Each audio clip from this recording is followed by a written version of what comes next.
Hello दोस्तों, welcome to my YouTube channel complex classes. तो आज के वीडियो में हम लोग जो है यूपी टेलर सेकंड सेमेस्टर 2025 का क्लास करने वाले हैं और इसमें जो है राजन सीरीज को हम लोग कर रहे हैं। अगर पेपर की बात करें तो पेपर नंबर ये सेकंड है और प्रैक्टिस सेट नंबर जो है ये 5 है। और इसमें जो है हम लोग प्रारंभिक शिक्षा के नवीन प्रयास नामक सब्जेक्ट को जो है कर रहे हैं और इसमें जो है बहुविकल्पीय प्रश्न को जो है हम लोग कर रहे हैं। जब बहुविकल्पीय प्रश्न समाप्त हो जाएगा तो उसके बाद हम लोग अति लघु उत्तरीय प्रश्न और लघु उत्तरीय प्रश्न को जो है समाप्त करेंगे। तो एग्जाम के पॉइंट ऑफ व्यू से जो है ये अंतिम प्रहार है और इसमें जो क्वेश्चन देखने को मिलेगा आपको 2016 से लेकर 2023 तक के जो है प्रश्न देखने को मिलेंगे। और उसके बाद में इसका पीडीएफ प्राप्त करना चाहते हैं तो आप लोग जो है टेलीग्राम चैनल से जुड़ सकते हैं। वहाँ पे आप सभी लोगों को पीडीएफ आसानी से जो है प्राप्त हो जाएगा। तो अभी तक जो लोग इसके पहले का जो है प्रैक्टिस सेट नहीं किए हैं तो चैनल पर जाकर जो है देख सकते हैं, प्लेलिस्ट हमने बना दिया है। और ये प्रैक्टिस सेट नंबर 5 है। इसके पहले हम लोग जो है 120 प्रश्न जो है कंप्लीट कर चुके हैं। आज के वीडियो में 121 नंबर से जो है स्टार्ट करने वाले हैं। तो यहाँ पे दिया है कि शिक्षा को किसी निश्चित स्तर तक सभी लोगों को जो है अनिवार्य एवं निःशुल्क रूप से उपलब्ध कराना है। समाजीकरण, मानवीकरण, सार्वभौमिकरण या विद्यालयीकरण। तो इसका जो है उपलब्ध कराना है ये सार्वभौमिकरण। सार्वभौमिकरण का मतलब होता है कि शिक्षा को जो है सभी वर्गों, धर्मों और जातियों के बच्चों के लिए जो है उपलब्ध कराना, ताकि कोई भी बच्चा जो है शिक्षा से वंचित न रह सके। और इसका उद्देश्य खासकर जो है सरकार की नीति से जो है जुड़ा है। जैसे हो गया निशुल्क और अनिवार्य शिक्षा का अधिनियम जो 2009 है, जिससे जो है सभी बच्चों को शिक्षा का अवसर मिल सके। और यह जो है नीति प्रत्येक नागरिकों के लिए जो है समान शैक्षिक अवसर को जो है सुनिश्चित कर सके। उसके बाद में हम लोग जो है 122 नंबर देखते हैं। 122 नंबर में दिया है कि बेसिक शिक्षा अधिनियम 1972 का उद्देश्य क्या है। अधिक से अधिक विद्यालय खोलना, या छात्रवृत्ति की व्यवस्था करना, या मिड डे मील की व्यवस्था करना, या शैक्षिक कार्यक्रमों को जो है प्रभावी क्रियान्वयन। तो इसका जो मुख्य उद्देश्य है यहाँ पे शैक्षिक कार्यक्रमों का जो है प्रभावी क्रियान्वयन। जो शैक्षिक कार्यक्रम अलग अलग तो कार्यक्रम के अंतर्गत ये सभी आ जाते हैं, जो छात्रवृत्ति हो गया और मिड डे मील की व्यवस्था, ये सभी जो है कार्यक्रम आ जाते हैं। तो लेकिन बेसिक शिक्षा अधिनियम 1972 का उद्देश्य के बारे में हम लोग देखें तो शैक्षिक कार्यक्रमों का प्रभावी रूप से जो है किस प्रकार से क्रियान्वयन किया जा सकता है। और यह अधिनियम जो है शिक्षा के अधिकार को प्राथमिकता देता है और शैक्षिक सुविधाओं के विकास के लिए जो है सरकार को जो है जिम्मेदार ठहराता है। इसके तहत शिक्षकों की प्रशिक्षण व्यवस्था और उसके बाद में जो पाठ्यक्रम होता है, पाठ्यक्रम में सुधार और विद्यालयों की जो आधारभूत संरचनाएं होती हैं उसको जो है मजबूत करने की दिशा में ये काम करता है। तो बेसिक शिक्षा अधिनियम 1972 के उद्देश्य के बारे में हम लोगों ने देखा। तो इस प्रकार से आपका यहाँ पे ये शैक्षिक कार्यक्रमों का प्रभावी क्रियान्वयन यहाँ पे राइट हो जाएगा। अब हम देखते हैं 123 नंबर। 123 नंबर में दिया हुआ है यहाँ पे 123 नंबर में दिया है कि प्राथमिक विद्यालय में न्यूनतम आवश्यक सुविधाएं सुलभ कराने की योजना है। किस योजना के अंतर्गत जो है जो प्राथमिक विद्यालय होता है उसमें न्यूनतम आवश्यकताएं सुविधाओं को जो है उपलब्ध कराने की योजना है। मिड डे मील योजना, या ऑपरेशन ब्लैक बोर्ड योजना, आंगनबाड़ी योजना, या शिक्षा गारंटी योजना। तो ये जो है ये ऑपरेशन ब्लैक बोर्ड के तहत जो है इसका मुख्य उद्देश्य ये है। ऑपरेशन ब्लैक बोर्ड यहाँ पे ये बासही हो जाएगा। ऑपरेशन ब्लैक बोर्ड के अंतर्गत जो है इसका मुख्य उद्देश्य होता है कि सरकारी स्कूलों में कक्षा के लिए आवश्यक सुविधाएं जैसे हो गया जो ब्लैक बोर्ड होता है और उपयुक्त पाठ्य सामग्रियां जो होती है, इसके आधारभूत जो आवश्यकताएं होती हैं उपलब्ध कराना होता है। और इस जो योजना है ऑपरेशन ब्लैक बोर्ड, इसका मुख्य उद्देश्य की बात करें तो शिक्षा के स्तर को जो है बेहतर बनाना और बच्चों को जो है एक अच्छा वातावरण उपलब्ध कराना इसका मुख्य उद्देश्य होता है। तो ऑपरेशन ब्लैक बोर्ड के बारे में हम लोगों ने देखा। उसके बाद में जो है 124 नंबर की बात करते हैं। 124 नंबर में दिया है कि स्वतंत्रता के समय देश में जो है कितने प्रतिशत जनसंख्या साक्षर थी। स्वतंत्रता के समय जो है कितने प्रतिशत जो है जनसंख्या जो है साक्षर थी। इसके बारे में ये क्वेश्चन जो है हम लोग पिछले प्रैक्टिस सेट में जो है कर चुके हैं। तो यहाँ पे दिया है 40%, 32%, 14% या 60%। तो स्वतंत्रता के समय जो है देश में 14% जनसंख्या जो है साक्षर थी। अब आप लोग बताइए कि वर्तमान में अगर 2025-24 में 24-25 में देखा जाए तो इस समय जो है कितने प्रतिशत जनसंख्या जो है साक्षर है? ठीक है? इसको कमेंट बॉक्स में आप लोग कमेंट करिए। उसके बाद में 125 नंबर की बात करते हैं। यहाँ पे दिया है कि विद्यालय स्तर पर शिशुओं की मांसपेशियों का विकास होता है। वार्तालाप से होता है या पठन अभ्यास से होता है, सृजनात्मक क्रियाकलापों से होता है या मानसिक अभ्यास से होता है। तो ये जो क्रिएटिविटी होती है बच्चों के अंदर, ये सृजनात्मक क्रियाकलापों से जो है होता है। विद्यालय में जो है विद्यालयी स्तर पर शिशुओं की जो मांसपेशियों का विकास होता है, सृजनात्मक क्रियाओं से जो है होता है। उसके बाद में हम लोग जो है इसके आगे देखते हैं। 126 नंबर में दिया है कि सर्व शिक्षा अभियान किस आयु वर्ग के बच्चों की शैक्षिक व्यवस्था से संबंधित है। यहाँ पे आयु वर्ग की बात कर रहा है, तो 0 से 3 आयु वर्ग से या 3 से 6 आयु वर्ग या 6 से 10 आयु वर्ग या 6 से 14 आयु वर्ग। तो इसका जो राइट आंसर होगा 6 से 14 आयु वर्ग। ठीक है, जो सर्व शिक्षा अभियान है ये 6 से 14 आयु वर्ग के बच्चों की जो है शैक्षिक व्यवस्था से संबंधित है। उसके बाद में 127 नंबर में दिया हुआ है कि कस्तूरबा गांधी बालिका विद्यालय योजना किस वर्ग की बालिकाओं में साक्षरता की स्थिति बेहतर बनाने के लिए है। जो कस्तूरबा गांधी बालिका विद्यालय योजना है, इसको जो है शुरू किया गया था 2004 में शुरू किया गया था। ठीक है, ये जो है अनुसूचित या अनुसूचित जनजाति के लिए है या अन्य पिछड़ा वर्ग के लिए है, अल्पसंख्यक वर्ग के लिए है या उपर्युक्त सभी के लिए है। तो ये जो कस्तूरबा गांधी बालिका विद्यालय योजना है ये 2004 में स्टार्ट की गई थी और ये जो है ये जो पिछड़े वर्ग के लोग होते हैं और अल्पसंख्यक वर्ग, अनुसूचित और अनुसूचित जनजाति, तो इस प्रकार से जो है इसका जो राइट आंसर हो जाएगा ये तीनों जो है सही हो जाएगा। इस प्रकार से यहाँ पे उपयुक्त जो सभी दिया है ये सही हो जाएगा। 128 नंबर की बात करते हैं। यहाँ पे दिया है कि सर्व शिक्षा अभियान के अंतर्गत संचालित होने वाले कार्यक्रमों के लिए वित्तीय सहायता प्राप्त है। राज्य सरकार द्वारा, केंद्र सरकार द्वारा, राज्य और केंद्र सरकार द्वारा, ग्राम पंचायत द्वारा।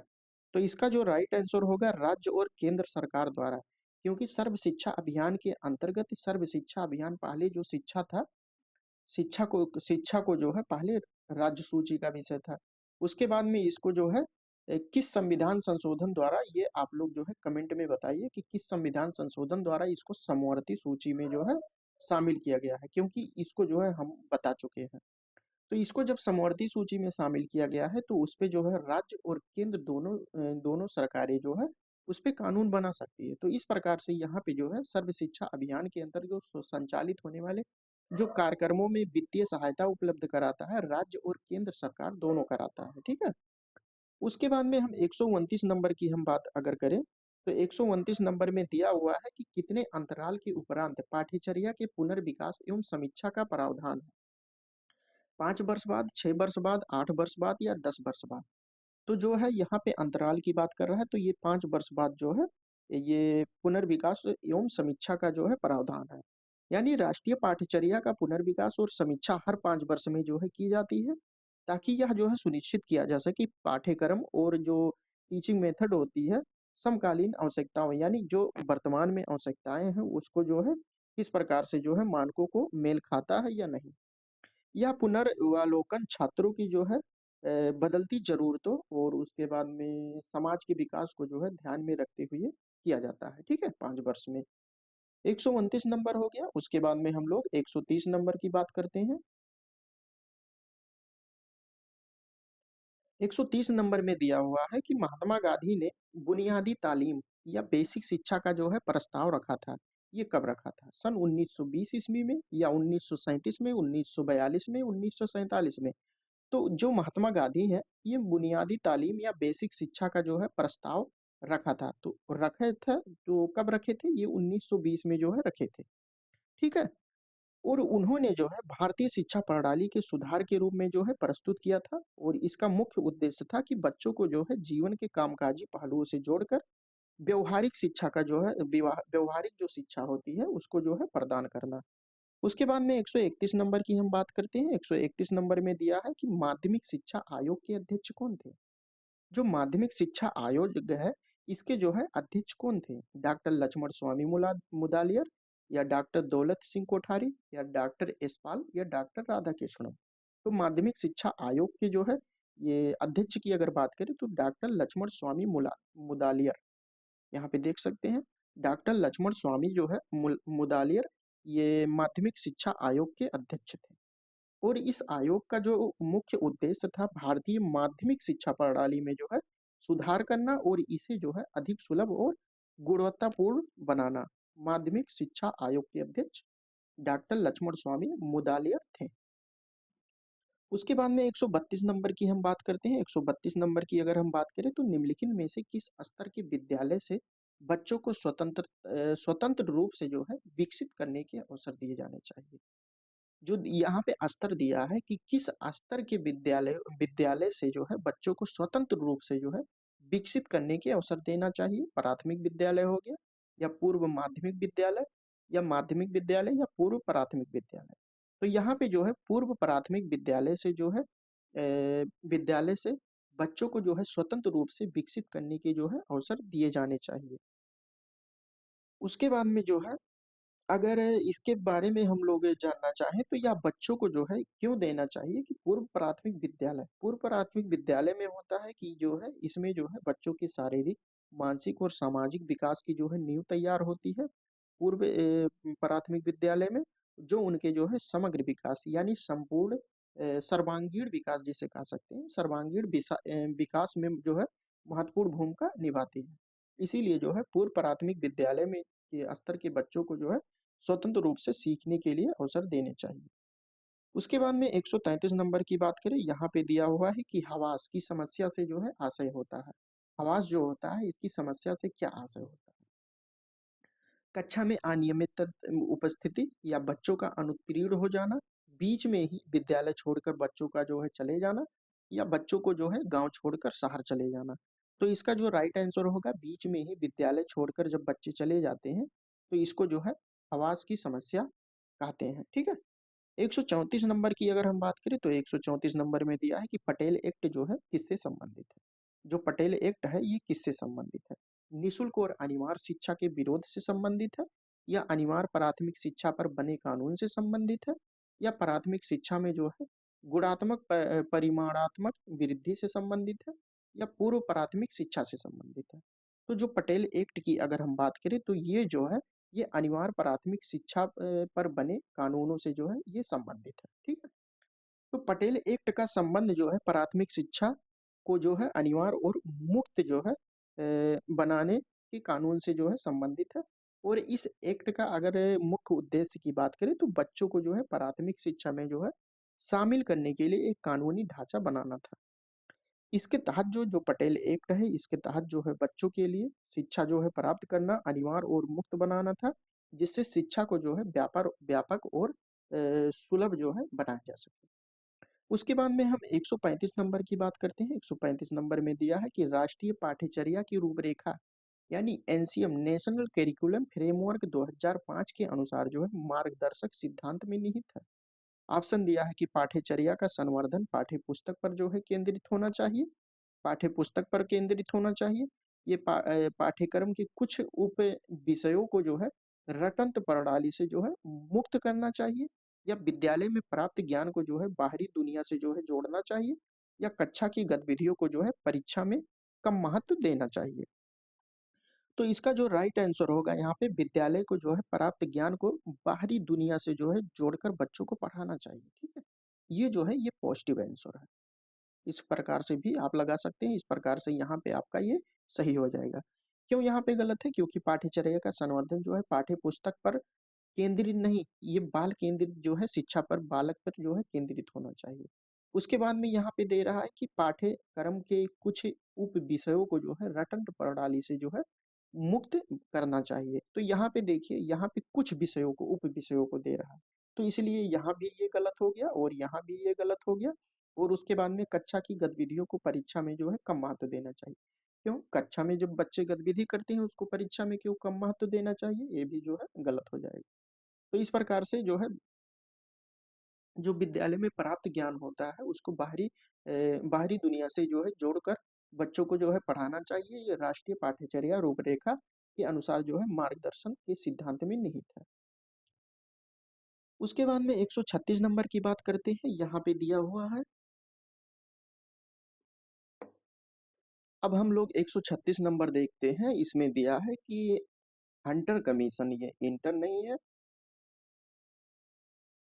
हंटर कमीशन के जो है समक्ष प्राथमिक शिक्षा को अनिवार्य व निःशुल्क करने का जो है प्रस्ताव रखा था।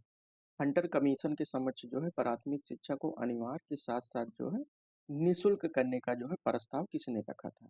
दादा भाई नौरोजी ने, या ईश्वर चंद्र विद्यासागर ने, महात्मा गांधी ने, या जवाहरलाल नेहरू ने? तो हंटर कमीशन के समक्ष जो है प्राथमिक शिक्षा को अनिवार्य और निःशुल्क करने का जो है प्रस्ताव जवाहरलाल नेहरू ने रखा था। ठीक है। और इसका उद्देश्य क्या था कि जो है बच्चों को प्राथमिक शिक्षा में जो है अनिवार्य और निःशुल्क करने का प्रस्ताव जवाहरलाल नेहरू ने रखा था। और उद्देश्य की बात करें तो हर बच्चों को जो है शिक्षा का समान अवसर मिल सके इसके कारण, और ताकि देश के जो है भविष्य को जो है सशक्त बनाया जा सके। यह प्रस्ताव जो है भारतीय शिक्षा नीति का जो है हिस्सा बना था, और बाल विकास के अधिकार को जो है सुनिश्चित किया गया था इसके अनुसार। उसके बाद में इसके आगे हम लोग देखते हैं।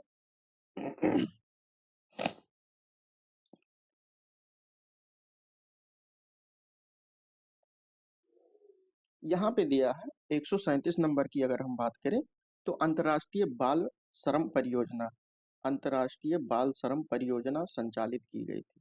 8वीं पंचवर्षीय योजना में, 9वीं पंचवर्षीय योजना में, 10वीं पंचवर्षीय योजना में, या 11वीं पंचवर्षीय योजना में? तो इसको राष्ट्रीय बाल श्रम परियोजना को जो है संचालित जो किया गया था, ये 10वीं पंचवर्षीय योजना में किया गया था। ठीक है। उसके बाद में हम इसके आगे क्वेश्चन देखते हैं। यहाँ पे 138 नंबर की हम बात करें तो दिया हुआ है कि उत्तर प्रदेश के समस्त जिलों में स्कूल चलो अभियान जो है शुरू किया गया था।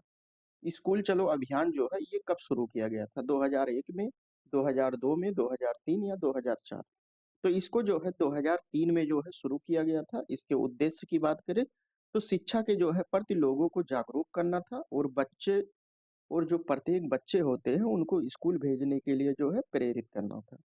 यह अभियान जो है विशेष रूप से जो गरीब और दूर दराज के क्षेत्र के बच्चे होते हैं उनको स्कूल जो है भेजने के लिए लाया गया था, स्कूल चलो अभियान। ठीक है।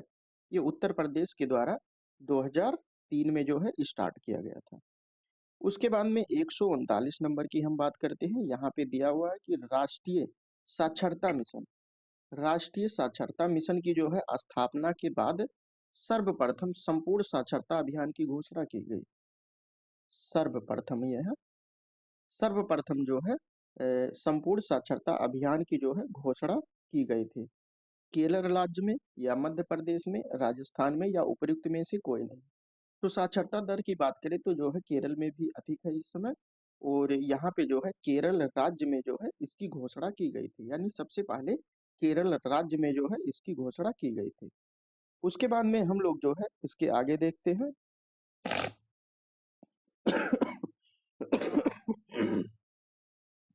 अगर हम बात करें केरल राज्य में जो है घोषणा की गई थी, लेकिन जो है राष्ट्रीय साक्षरता मिशन की स्थापना के बाद जो है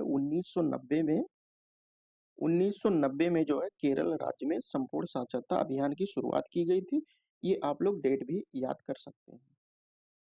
उसके बाद में 140 नंबर में दिया है कि पूर्व प्राथमिक शिक्षा संबंधित है। जो पूर्व प्राथमिक शिक्षा है ये किससे संबंधित है? 0 से 8 वर्ष तक के बच्चों के लिए, या 3 से 6 वर्ष के बच्चों के लिए, 6 से 14 वर्ष के बच्चों के लिए, या 6 से 10 वर्ष के बच्चों के लिए? तो अगर इसकी हम बात करें जो पूर्व प्राथमिक शिक्षा संबंधित होता है ये 3 से लेकर 6 वर्ष के जो है बच्चों के लिए जो है ये प्रारंभ होता है। और यह जो है बच्चों के मानसिक, शारीरिक और भावात्मक विकास के साथ साथ जो है उनका सर्वांगीण विकास करना होता है। और इस स्तर पर बच्चों को बुनियादी कौशल जैसे हो गया भाषा का ज्ञान, संख्याओं का ज्ञान, सामाजिक कौशल, और उसके साथ साथ जो है मोटर कौशल को जो है सिखाया जाता है। और उनकी आगे की शिक्षा के लिए जो है ये आधार तैयार किया जाता है पूर्व प्राथमिक शिक्षा में। तो इस प्रकार से हमने देखा पूर्व प्राथमिक शिक्षा में जो बच्चों को शामिल किया जाता है, किस एज से लेकर किस एज तक के बच्चों को जो है शामिल किया जाता है। उसके बाद में 141 नंबर की हम बात करते हैं। तो यशपाल समिति का जो है गठन कब किया गया था? यशपाल समिति का जो है गठन कब किया गया था? 1990 में, 91 में, 92 में या 93 में। तो यशपाल समिति का गठन जो है 1990 में किया गया था। ठीक है। और इस समिति का उद्देश्य की अगर हम बात करें तो भारतीय शिक्षा प्रणाली की जो है समीक्षा करना था। ये भी क्वेश्चन आपके लघु उत्तरीय प्रश्न में पूछा गया है कि यशपाल समिति का गठन क्यों किया गया था। ठीक है। जब क्यों पूछ ले तो वहां पे जो है आप लोग लिखिएगा कि जो है समीक्षा करने के लिए जो है यशपाल समिति का जो है गठन किया गया था। और यह सुनिश्चित करना था कि शिक्षा में जो है सुधार के लिए आवश्यक कदम उठाए जाए। यशपाल समिति ने जो है पढ़ने लिखने की स्वतंत्रता और उसके बाद में पारंपरिक शिक्षा पद्धतियों के बजाय जो है अधिक सक्रिय और अनुभव आधारित शिक्षा पर जो है जोर दिया था। तो इस प्रकार से हमने देखा 1990 में यशपाल समिति का गठन किया गया था। और इसका गठन इसलिए किया गया था क्योंकि ये जो शिक्षा नीति होती है उसकी जो है समीक्षा करने के लिए गठन किया गया था कि क्या शिक्षा में जो है मतलब किसकी पूर्ति नहीं हो रही है। ठीक है। किस क्षेत्र में अच्छा कार्य किया जाए। 142 नंबर की बात करें तो यहाँ पे दिया है कि बुनियादी शिक्षा से जो है संबंधित नहीं है। इनमें से कौन सा है जो बुनियादी शिक्षा से संबंधित नहीं है, ध्यान दीजिएगा। बुनियादी शिक्षा से संबंधित बात करें तो ये महात्मा गांधी हो जाएंगे। लेकिन यहाँ पे पूछा जा रहा है कि कौन से नहीं। महात्मा गांधी हो गए या जाकिर हुसैन, बीजी खेर हो गए या एस के सिन्हा। तो यहाँ एस के सिन्हा जो है ये बुनियादी शिक्षा से संबंधित नहीं है। बाकी सब जो है ये बीजी खेर, जाकिर हुसैन और महात्मा गांधी ये सभी जो है बुनियादी शिक्षा से संबंधित है। ठीक है। और बुनियादी शिक्षा के आंदोलन का जो है मुख्य हिस्सा किसको माना जाता है, महात्मा गांधी को माना जाता है। और इनके साथ साथ जो है अन्य प्रसिद्ध व्यक्तियों को माना जाता है। जैसे यहाँ पे लिखा हुआ है कि जाकिर हुसैन हो गए, बीजी खेर हो गए। ठीक है। इनकी सोच यह थी कि शिक्षा का उद्देश्य जो है सिर्फ अकादमिक ज्ञान यानी पुस्तकों का ज्ञान देना नहीं है, बल्कि समाज में जो व्यवहारिक शिक्षा होती है उसको भी जो है महत्व देना। एस के सिन्हा जो है इस आंदोलन से जो है संबंधित नहीं थे, ये हमने देखा। उसके बाद में 143 नंबर की हम बात करते हैं। यहाँ पे दिया है कि पोषाहार वितरण योजना का उद्देश्य नहीं है। इसमें से कौन सा है जो पोषाहार वितरण योजना का जो है उद्देश्य नहीं है। ऑप्शन दिया है कि बच्चों का विद्यालयों में ठहराव तथा वृद्धि करना, बच्चों को जो है स्वस्थ और पुष्ट जो है बनाना, शिक्षा में अपव्यय तथा अवरोधन को जो है कम करना या कुपोषण की समस्या को जो है दूर करना। तो यहाँ पे जो है शिक्षा में जो अपव्यय होता है और अवरोधन होता है इसको जो है कम करने के लिए पोषाहार वितरण योजना की शुरुआत की गई थी। उसके बाद में 144 नंबर की बात करें। यहाँ पे दिया हुआ है कि शिमला सॉरी शिमला शिक्षा सम्मेलन 1901 का आयोजन जो है किया गया था। किसके द्वारा किया गया था, लॉर्ड ऑकलैंड के द्वारा या लॉर्ड रिपन के द्वारा, लॉर्ड कर्जन के द्वारा या लॉर्ड विलियम बेटिंग के द्वारा। तो ये जो है लॉर्ड रिपन के द्वारा जो है किया गया था। शिमला शिक्षा सम्मेलन, ये भी आप लोग डेट याद कर सकते हैं, पूछ सकता है कि शिमला शिक्षा सम्मेलन जो है कब स्टार्ट किया गया था यानी कब आयोजन किया गया था। तो 1901 में जो है आयोजन किया गया था। और इस शिक्षा सम्मेलन का अगर उद्देश्य की बात करें तो भारतीय शिक्षा प्रणाली में जो है सुधार और भारतीयों को जो है अधिक शिक्षा प्रदान करने के अवसर प्रदान करना इस शिक्षा सम्मेलन का जो है मुख्य उद्देश्य था। ठीक है। और लॉर्ड रिपन ने जो है इसे ब्रिटिश सरकार की शिक्षा नीति में जो है सुधार के हिस्से के रूप में जो है आयोजित किया था। उसके बाद में हम लोग अगला क्वेश्चन देखते हैं।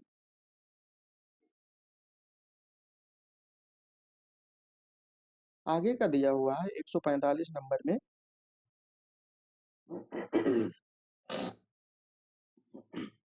145 नंबर में दिया है कि राष्ट्रीय साक्षरता मिशन की जो है स्थापना कब हुई थी। जो राष्ट्रीय साक्षरता मिशन है इसकी स्थापना जो है कब हुई थी, 1950 में, 1988, 1948 या 2000 में। तो राष्ट्रीय साक्षरता मिशन की स्थापना जो है 1988 में हुई थी। ठीक है। इसको आप लोग याद रखिएगा। इसका क्या उद्देश्य था, अगर उस उद्देश्य के बारे में बात करें तो जो निरक्षरता है उसको जो है समाप्त करना और हर व्यक्तियों को जो है शिक्षा के मुख्य धारा में जो है लाना था। इस मिशन के तहत जो है विशेष रूप से जो ग्रामीण इलाके होते हैं और महिलाएं होती हैं उनको जो है साक्षरता बढ़ाने के लिए जो है कार्यक्रम का संचालन किया गया था। उसके बाद में हम 146 नंबर की बात करते हैं। यहाँ पे दिया है कि उत्तर प्रदेश में सभी के लिए शिक्षा परियोजना लागू की गई थी 5 अक्टूबर 1993 से। 20 जनवरी 1995 से, 31 नवंबर 2000 से, या 17 मई 1993 से। ठीक है। तो उत्तर प्रदेश में सभी के लिए शिक्षा परियोजना जो लागू की गई थी, ये 31 नवंबर 2000 से जो है इसको लागू किया गया था। ठीक है। और अगर उद्देश्य की बात करें तो इसका उद्देश्य था कि राज्य में शिक्षा की समानता और गुणवत्तापूर्ण शिक्षा को जो है सुनिश्चित करना था। और इसका मेन फोकस था कि मुख्य रूप से जो है शिक्षा के अधिकार, स्कूलों का निर्माण और शिक्षा सुविधाएं जो है उसको उसमें जो है सुधार करना इसका मुख्य उद्देश्य था। 147 नंबर की अगर हम बात करते हैं तो यहाँ पे दिया है कि जब कोई बालक किसी भी अवस्था में प्राथमिक शिक्षा पूर्ण किए बिना ही विद्यालय छोड़कर चला जाता है तो यह क्या कहलाता है? अवरोध कहलाता है, या पृथक्करण कहलाता है, या ह्रास कहलाता है, या विभाजन कहलाता है? तो अवरोध इसे कहते हैं। ठीक है। अवरोध इसे कहते हैं। उसके बाद में हम 148 नंबर की बात करते हैं। यहाँ पे दिया है कि 1960-61 में जो है जनजातियों की शिक्षा संबंधी समस्याओं के समाधान के लिए जो है गठित कमेटी के जो है अध्यक्ष कौन थे? राम मूर्ति थे, या डॉक्टर राधा कृष्णम थे, DS कोठारी थे, या श्री UN डेवर थे? तो ये जो है इसका राइट आंसर होगा श्री UN डेवर थे। ठीक है। उसके बाद में इसके आगे हम देखते हैं 149 नंबर में दिया हुआ है कि राष्ट्रीय महिला शिक्षा समिति, ये समिति है, राष्ट्रीय महिला शिक्षा समिति 1958 के जो है अध्यक्ष कौन थे? हंसा मेहता थे, या दुर्गाबाई देशमुख थे, सुचेता कृपलानी थी, या आचार्य राममूर्ति थे? तो इसका जो है राइट आंसर हो जाएगा 149 का हंसा मेहता जो है इसका राइट आंसर हो जाएगा। राष्ट्रीय महिला शिक्षा समिति 1958 के अध्यक्ष की बात करें तो हंसा मेहता इसके अध्यक्ष थे। उसके बाद में हम लोग आगे बात करते हैं। यहाँ पे दिया है कि सेल लिपि द्वारा जो है शिक्षा प्रदान की जाती है। जो सेल लिपि होती है उसके द्वारा जो है शिक्षा किसको प्रदान की जाती है? गूंगों को, बहरों को, अंधों को, या इनमें से कोई नहीं? तो जो सेल लिपि होती है इसके द्वारा जो है जो अंधे होते हैं उनको जो है शिक्षा प्रदान की जाती है। ठीक है। सेल लिपि का उपयोग जो है अंधे लोगों के लिए जो है शिक्षा प्रदान करने के लिए किया जाता है। और यह एक प्रकार की जो है ब्रेल लिपि होती है, जिसे विशेष रूप से दृष्टिहीन, ठीक है, जिसको दिखता नहीं है, दृष्टिहीन व्यक्तियों के लिए जो है विकसित किया गया है ताकि वह जो है पढ़ सके और लिख सके। तो इस प्रकार से हम लोगों ने ये 150 नंबर तक जो है कंप्लीट किए हैं। और इसका अगर PDF आप लोग प्राप्त करना चाहें तो टेलीग्राम चैनल से जुड़ सकते हैं, वहाँ पे आप सभी लोगों को PDF प्राप्त हो जाएगा।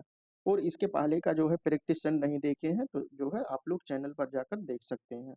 और इसमें बात करें तो ये प्रैक्टिस सेट नंबर जो है 5 था, और इसके बाद हम लोग प्रैक्टिस सेट नंबर 6 करेंगे, जो कि बिल्कुल ये ऑब्जेक्टिव क्वेश्चन उस वीडियो में समाप्त हो जाएगा। ठीक है। तो अगर वीडियो समझ में आया हो तो आप लोग लाइक कर सकते हैं और अपने दोस्तों के पास जो है शेयर कर सकते हैं। और अभी तक जो लोग चैनल को सब्सक्राइब नहीं किए हैं वो सब्सक्राइब कर सकते हैं। ठीक है।